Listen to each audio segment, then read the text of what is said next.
Pense. I'm from Indiana. Welcome back to your nation's capital.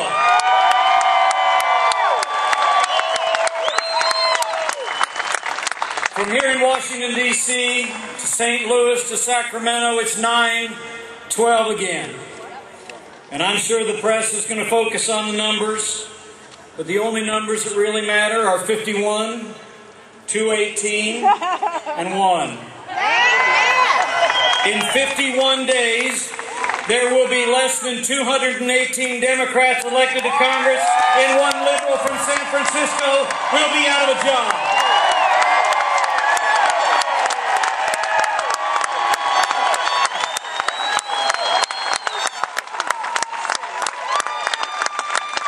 Truth is, there's nothing that ails this government that couldn't be solved by paying a little more attention to the Constitution of the United States of America.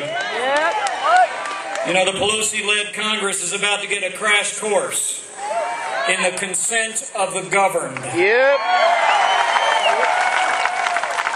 And we, the governed, do not consent to a government takeover of health care, and we will not rest until we repeal Obamacare, lock, stock, and barrel.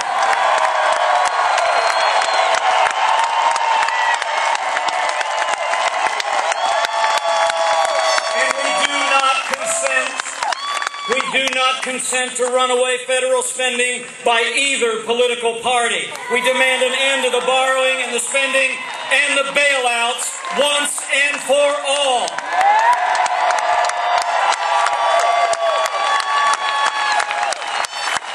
And we do not consent to one more failed stimulus bill, and we do not consent to higher taxes on any American in the worst economy in 25 years.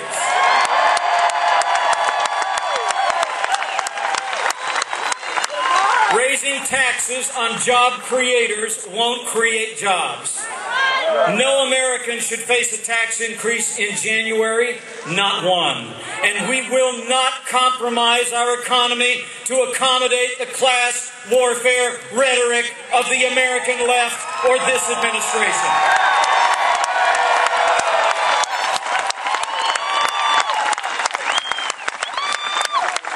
You know, these are hard times on American families, but it's becoming more clear every day. To paraphrase one of my heroes, a recession is when your neighbor loses his job, a depression is when you lose your job, and a recovery is when Nancy Pelosi loses her job.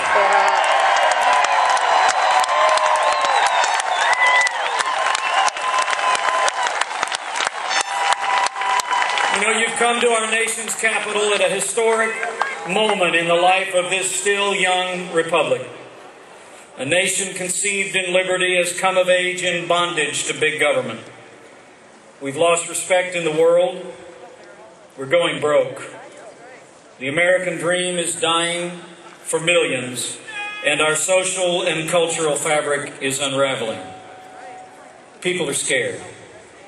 If we do not succeed in November, all that once was good and great about this country could someday be gone. But we will remember this November and every November that will follow. That not only do our rights come from the Constitution, but our duty to defend those rights is enshrined in the Constitution. You know, November 2nd isn't about controlling the reins of power. It's about reigning in power in Washington, D.C. But this is the moment. Now's the time to take your stand for what makes this country great. And this sight of all of you gathered here and people gathered all across America this 9/12 is evidence that our best days are yet to come. But as you take to the field in the next 51 days to do freedom's work, not only among the countrymen who gather here today, but let me make you a promise. You will not fight alone. Engraved on the Liberty Bell in Philadelphia are words from an ancient text. And it's where the Liberty Bell gets its name. Those words read, "Proclaim liberty throughout all the land, and unto all the inhabitants thereof." In the same book, it says, "Where the Spirit of the Lord is, there's liberty." Translation? Translation, when we proclaim liberty, when we do freedom's work, we make His work on this earth our very own. You will not fight alone. So men and women of the 9/12 March, the time has come to take our stand. We must not be afraid. We must fight for what has always been the source of American greatness, our faith in God and our freedom. And if we hold that banner high, I believe with all my heart the good and great people of this land will rally to our cause. We will win this Congress back in 2010, and we will win this nation back in 2012. We will remember in November. Let's give them a November that they'll never forget.